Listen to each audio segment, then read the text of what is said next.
प्यारे बच्चों, आप सभी का हमारे चैनल पे बहुत बहुत स्वागत है। दोस्तों, आज की इस वीडियो के माध्यम से क्लास 10th के बच्चों के लिए साइंस का पहला चैप्टर रासायनिक अभिक्रिया एवं समीकरण से जितने भी यहाँ पे मोस्ट इंपॉर्टेंट बहुविकल्पीय प्रश्न बन सकते हैं, उन सभी प्रश्नों को इस वीडियो के माध्यम से कवर करेंगे। दोस्तों, ये वीडियो उन विद्यार्थियों के लिए खास होने वाली है जो कि अब की बार 2024 बोर्ड परीक्षा में साइंस का पेपर देने वाले हैं। ठीक है, तो जितने विद्यार्थी अब की बार बोर्ड परीक्षा देने वाले हैं वो इस वीडियो को शुरू से लेकर के अंत तक जरूर देख लेना। वीडियो को लाइक कर देना, शेयर कर देना, अगर चैनल पर नए हो तो सब्सक्राइब कर देना। ठीक है, क्योंकि अब की बार 2024 बोर्ड परीक्षा में हर एक सब्जेक्ट से आप सभी के 20-20 एमसीक्यू पूछे जाएंगे। ठीक है, तो मैंने उसको टारगेट में लेकर के आप सभी के यहाँ पे सीरीज स्टार्ट कर दिया हूँ और आप सभी के इस सीरीज का पहला डे है। ठीक है, और साइंस का पहला चैप्टर है रासायनिक अभिक्रिया एवं समीकरण से। इसी प्रकार मैंने हर एक प्रकार के हर एक चैप्टर को मैंने यहाँ पे सॉल्व करवा दूंगा। ठीक है, और अब की बार पेपर में धुआं कर देना है। ठीक है, तो बोर्ड परीक्षा 2024 में पूछे जाने वाले जितने भी यहाँ पे अति महत्वपूर्ण बहुविकल्पीय प्रश्न होने वाले हैं, उन सभी प्रश्नों को इस वीडियो के माध्यम से हम लोग कवर करने वाले हैं। ठीक है, आओ सबसे पहला जो क्वेश्चन यहाँ पे पूछा जा चुका है कि लोहा को जिंक से लेपित करने के लिए कहा जाता है। ठीक है, जब लोहा को यानी किसी भी जब आप लोहा को जिंक से आप कोटिंग करोगे, उसका लेपन करोगे, तो इस क्रिया को आप क्या कह सकते हो? संक्षारण, गैल्वेनीकरण या पानी चढ़ाना या विद्युत अपघटन। ठीक है, तो लोहा को जब जिंक से आप लेपित करते हो, पेंट करते हो, तो इस प्रोसेस को हम बोलते हैं गैल्वेनीकरण यानी गैल्वेनाइजेशन बोलते हैं। ठीक है, यानी कि इस क्वेश्चन को जो ऑप्शन नंबर यहाँ पे बी होगा बिल्कुल राइट आंसर हो जाएगा।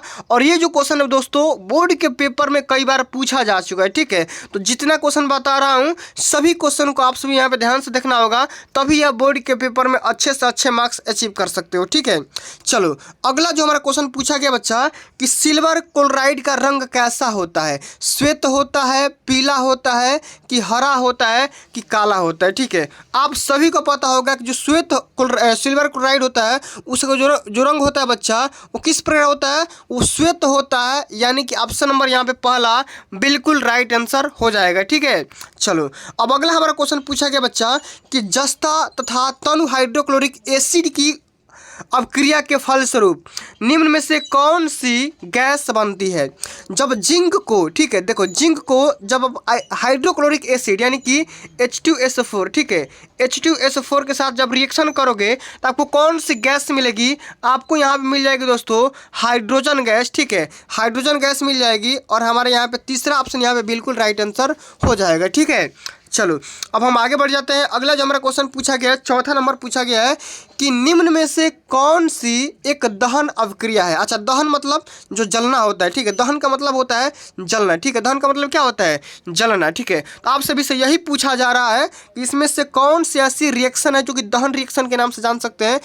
जल का उबालना, मोम का पिघलना, पेट्रोल का जलना या इनमें से कोई नहीं? तो मैंने क्या बताया था? जलन मतलब क्या होता है? दहन मतलब जलना। ठीक है, तो यहाँ पे इस क्वेश्चन का ऑप्शन नंबर यहाँ पे तीसरा बिल्कुल राइट आंसर हो जाएगा। ठीक है, चलो आगे बढ़ जाते हैं। अगला हमारा क्वेश्चन पूछा गया बच्चा कि साग सब्जियों को विघटित होकर के कंपोस्ट बनाना या कंपोस्ट बनना किस अभिक्रिया का उदाहरण है? बताना है। ठीक है, ऊष्माशोषी, ऊष्माक्षेपी या उभयगामी या प्रतिस्थापन? ठीक है, तो पांचवा नंबर क्वेश्चन का यहाँ पे जो राइट आंसर होगा दोस्तों ऑप्शन नंबर यहाँ पे सेकंड राइट आंसर हो जाएगा, ऊष्माक्षेपी हो जाएगा। ठीक है, सेकंड ऑप्शन बिल्कुल यहाँ पे राइट आंसर हो जाएगा। ठीक है, चलो अगला हमारा क्वेश्चन पूछा गया बच्चा कि निम्न में से कौन सा उत्पाद लेड नाइट्रेट को गर्म करने पर प्राप्त होता है? कई बार बोर्ड के पेपर में पूछा जा चुका है और 2024 में पूछे जाने का 100% चांसेस है। ठीक है, जितना क्वेश्चन मैं लेकर के आया हूँ सारे क्वेश्चन इंपॉर्टेंट है, बोर्ड के पेपर में पूछे जाएंगे। ठीक है,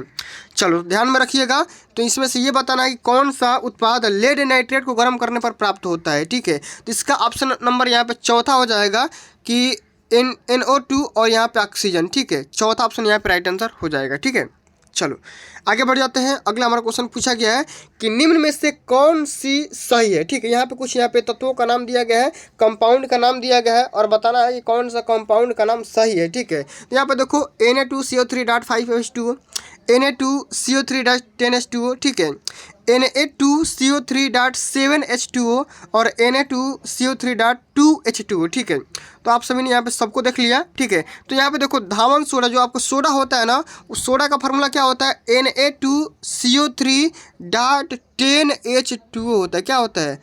10H2 होता है। यहाँ पे सेकंड ऑप्शन यहाँ पे बिल्कुल राइट आंसर हो जाएगा। ठीक है, चलो आगे बढ़ते हैं। अगला हमारा क्वेश्चन दिया गया है कि निम्नलिखित अपक्रियाओं में अपघटन की अपक्रिया कौन सी है। ठीक है, अपघटन की अपक्रिया बताना है। ठीक है, इसमें क्या हो जाएगा, 8वां नंबर क्वेश्चन का जो यहाँ पर राइट आंसर होगा दोस्तों, ठीक है, वो यहाँ पे सबसे पहला ही हो जाएगा। ठीक है, सबसे पहला हो जाएगा NaOH, सोडियम हाइड्रोक्साइड को जब आप हाइड्रोक्लोरिक एसिड के साथ, ठीक है, HCl के साथ, ठीक है, यहाँ पे जब गर्म करोगे तो क्या मिलेगा, सोडियम क्लोराइड मिलेगा, साथ में आपको यहाँ पे जल मिल जाएगा। ठीक है, यहाँ पे पहला ऑप्शन यहाँ पे बिल्कुल राइट आंसर हो जाएगा। ठीक है, चलो आगे बढ़ते हैं। अगला हमारा क्वेश्चन दिया गया है कि Fe2O3 + 2Al, ठीक है, फेरिक ऑक्साइड और साथ में एल्यूमिनियम को आप रिएक्शन कराओगे तो यहाँ पे क्या मिल जाएगा, Al2O3 प्लस में आयरन मिल जाएगा। ठीक है, और आपसे पूछ रहा है कि कौन सी अपक्रिया है, संयोजन अपक्रिया, द्विविस्थापन अपक्रिया, वियोजन अपक्रिया या विस्थापन अपक्रिया। ठीक है,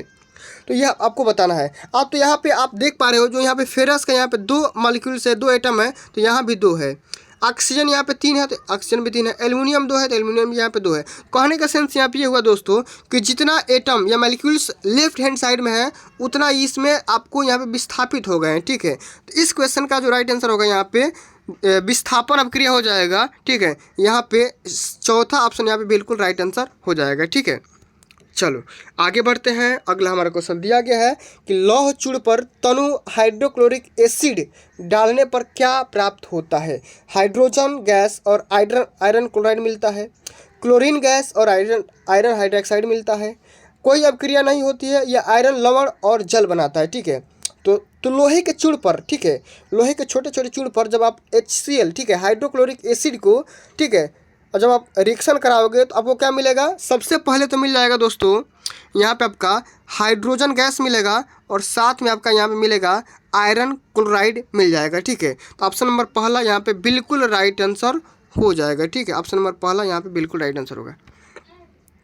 चलो अगला हमारा क्वेश्चन पूछा गया है कि श्वसन किस प्रकार की अपक्रिया है, उपचयन, संयोजन, अपचयन या ऊष्माक्षेपी। तो श्वसन यहाँ पे हो जाएगा ऊष्माक्षेपी हो जाएगा। ठीक है, चौथा ऑप्शन यहाँ पे बिल्कुल राइट आंसर हो जाएगा। ठीक है, चलो इस बात को ध्यान में रखना है। चलो अगला हमारा क्वेश्चन पूछा गया बच्चा कि CEO यानी कॉपर ऑक्साइड, ठीक है, और यहाँ पे साथ में हाइड्रोजन के साथ जब रिएक्शन कराओगे तो क्या मिलेगा, कॉपर अलग हो जाएगा, जल को अलग मिल जाएगा। ठीक है, तब से यही पूछ रहा है कि किस प्रकार की अपक्रिया है, उपचयन, अपचयन, उदासीनीकरण या रेडॉक्स। इसमें देख रहे हो तो क्या हो जाएगा, इसमें रेडॉक्स रिएक्शन होगा। ठीक है, इसमें चौथा ऑप्शन यहाँ पे बिल्कुल राइट आंसर हो जाएगा। ठीक है, चौथा ऑप्शन रेडॉक्स रिएक्शन होगा। ठीक है, अगला हमारा क्वेश्चन पूछा गया है कि इलेक्ट्रॉन के स्थानांतरण से बने यौगिक को क्या कहते हैं। तो इलेक्ट्रॉन के स्थानांतरण से, गमन करने से, ठीक है, स्थानांतरण का मतलब क्या होता है, एक स्थान से दूसरे स्थान तक ट्रांसफर करना, ट्रांसमिट होना। ठीक है, इलेक्ट्रॉनों का एक स्थान से दूसरे स्थान तक जाना है। ठीक है, क्या बोलेंगे, स्थानांतरण बोलेंगे। आप किसी भी वायर को देखते हो तो यहाँ पे करंट दोगे, यहाँ पे बिजली का बल्ब जल जाएगा। ठीक है, तो इलेक्ट्रॉन यहाँ पे प्रवाह हो रहा है। ठीक है, तो ऐसे बने यौगिक को, कंपाउंड को क्या बोलेंगे, उसको हम बोलेंगे सहसंयोजी यौगिक। ठीक है, क्या बोलेंगे, सहसंयोजी यौगिक बोलेंगे। पहला ऑप्शन यहाँ पे राइट आंसर हो जाएगा। ठीक है, चलो अगला हमारा क्वेश्चन पूछा गया है कि नीचे दी गई अपक्रिया में कौन सा कथन सही है। ठीक है, यहाँ पे एक रिएक्शन दिया गया है, इस रिएक्शन को ध्यान से देखो। ठीक है, कॉपर को जब आप ऑक्सीजन से क्रिया कराओगे तो कॉपर ऑक्साइड बनेगा। ठीक है, तो आपको ये बताना है कि कॉपर का इसमें ऑक्सीकरण हो रहा है, कि कॉपर का अवकरण हो रहा है, कि कॉपर का नाइट्रेशन हो रहा है, कि दोनों ए और बी दोनों ऑप्शन सही है। ठीक है, तो इसमें जो होगा दोस्तों कॉपर का यहाँ पे ऑक्सीकरण हो रहा है। ठीक है, यहाँ पे पहला ही ऑप्शन यहाँ पे क्या हो जाएगा, बिल्कुल सत्य हो जाएगा। ठीक है, पहला ऑप्शन सत्य होगा। ठीक है, चलो अब हम बढ़ जाते हैं अगले नंबर क्वेश्चन की तरफ। अगला नंबर हमारा क्वेश्चन दिया गया बच्चा कि निम्नलिखित समीकरण H2O H2 + Cl2, ठीक है, ठीक है, डैश यहाँ पर दिया गया है हाइड्रोक्लोरिक एसिड। ठीक है, जब आप हाइड्रोजन को और क्लोरीन को आपस में रिएक्शन कराओगे तो आपको यहाँ पे क्या मिल जाएगा, हाइड्रोक्लोरिक एसिड मिल जाएगा। तो आपको ये बताना है कि ये जो यहाँ पे जो रिएक्शन हो रहा है किस प्रकार का रिएक्शन हो रहा है, ये आपको बताना है। एक अपघटन अपक्रिया हो रही है, संयोजन अपक्रिया हो रही है, या द्विविस्थापन अपक्रिया हो रही है, कि आपको ये बताना है कि कौन सी रिएक्शन हो रही है। ठीक है, तो इसमें से कौन सी रिएक्शन हो रही है बाबू, बताओ जल्दी जल्दी कमेंट करके बता दो। इसमें से आपका हो रहा है एक संयोजन अपक्रिया। क्या हो रही है, एक संयोजन अपक्रिया, यानी कि सेकंड ऑप्शन यहाँ पे राइट आंसर हो जाएगा। ठीक है, चलो आगे बढ़ जाते हैं। अगला हमारा क्वेश्चन पूछा गया है कि निम्न में से कौन सा द्विविस्थापन अभिक्रिया है, ठीक है, द्विविस्थापन, ठीक है। तो पहला ही सही नहीं होगा, ठीक है, दूसरा भी नहीं होगा, चौथा भी नहीं होगा। इसमें हमारा सही होगा ऑप्शन नंबर ये, चौथा ऑप्शन, सॉरी यहाँ पे तीसरा ऑप्शन यहाँ पे सत्य हो जाएगा, सी नंबर ऑप्शन यहाँ पे राइट आंसर होगा, ठीक है। अगला हमारा क्वेश्चन पूछा गया कि इसमें से विस्थापन अभिक्रिया को छांटना है। विस्थापन मतलब, ठीक है, जैसे मैंने बताया कि नाइट्रोजन अलगा हो जाएगा, हाइड्रोजन अलगा हो जाएगा, ठीक है, क्लोरीन अलगा हो जाएगा और अलग अलग मिल करके कंपाउंड बनाएंगे, ठीक है। तो यहाँ पे देखो आप चौथा ऑप्शन के यहाँ पे गौर करिए तो आप देख पा रहे होंगे कि जो सोडियम हाइड्रोक्साइड है, ठीक है, हाइड्रोक्लोरिक एसिड के साथ जब क्रिया कराएगा तो सबसे पहले सोडियम क्लोराइड बनाएगा और साथ में जल भी बनाएगा, ठीक है, साथ में क्या बनाएगा, जल भी बनाएगा, ठीक है। तो यहाँ पे क्या हो जाएगा, ऑप्शन नंबर यहाँ पे चौथा यहाँ पे बिल्कुल राइट आंसर हो जाएगा, ठीक है। चलो आगे बढ़ जाते हैं। अगला हमारा क्वेश्चन पूछा गया है कि अवक्षेपण अभिक्रिया से किस प्रकार का लवण प्राप्त होता है, विलेय, अविलेय या दोनों या इनमें से कोई नहीं। तो अवक्षेपण अभिक्रिया से हमें अविलेय प्रकार के, ठीक है, लवण प्राप्त होते हैं, ठीक है। यहाँ पे बी नंबर ऑप्शन यहाँ पे बिल्कुल राइट आंसर हो जाएगा, ठीक है। चलो आगे बढ़ते हैं। अगला हमारा क्वेश्चन पूछा गया है कि निम्नलिखित में से कौन सा एक अपघटन अभिक्रिया का उदाहरण नहीं है, ठीक है। क्या बताना है, अपघटन अभिक्रिया का उदाहरण नहीं है, ये आपको बताना है, ठीक है। तो 19 का यहाँ पे ऑप्शन नंबर तीसरा यहाँ पे राइट आंसर हो जाएगा। यह एक अपघटन अभिक्रिया के एग्जाम्पल नहीं है, बाकी सभी के सभी क्या हो जाएंगे, अपघटन अभिक्रिया के एग्जाम्पल है, ठीक है। चलो अगला हमारा क्वेश्चन सबसे अति महत्वपूर्ण क्वेश्चन है और इस वीडियो का एंड नंबर भी क्वेश्चन है कि एक रेडॉक्स रिएक्शन को आप छांटिए। तो रेडॉक्स अभिक्रिया क्या होता है कि ऐसी अभिक्रिया जिसमें अपचयन भी होगा, क्या होगा, अपचयन भी होगा और साथ में उपचयन भी होगा, ठीक है, अपचयन भी होगा, उपचयन भी होगा। तो दोनों अभिक्रिया जब एक साथ होगा तो दोनों को सम्मिलित अभिक्रिया को आप रेडॉक्स रिएक्शन बोल सकते हैं, रेडॉक्स रिएक्शन बोल सकते हैं, ठीक है। तो इसमें देखो कौन सी कौन कौन सी रिएक्शन हो रही है। तो इसमें देखो ऑप्शन नंबर पहला को ही देखोगे तो यहाँ पे देखो कैल्शियम कार्बोनेट, ठीक है, जब यहाँ पे रिएक्शन करेगा तो यहाँ पे क्या हो जाएगा, ठीक है, यहाँ पे CaO बनाएगा साथ में CO2, ठीक है, कार्बन डाइऑक्साइड बना लेगा, ठीक है। तो यानी पहला ही ऑप्शन क्या हो जाएगा, सत्य हो जाएगा, ठीक है। तो प्यारे बच्चों आज के लिए बस इतना ही। अगर ये वीडियो आप सभी को अच्छी लगी होगी, हेल्पफुल लगी होगी तो वीडियो को लाइक कर देना, शेयर कर देना, अगर चैनल पे ना हो तो सब्सक्राइब कर देना। जल्दी मिलते हैं अगली वीडियो में, तब तक के लिए जय हिंद, जय भारत, वंदे मातरम।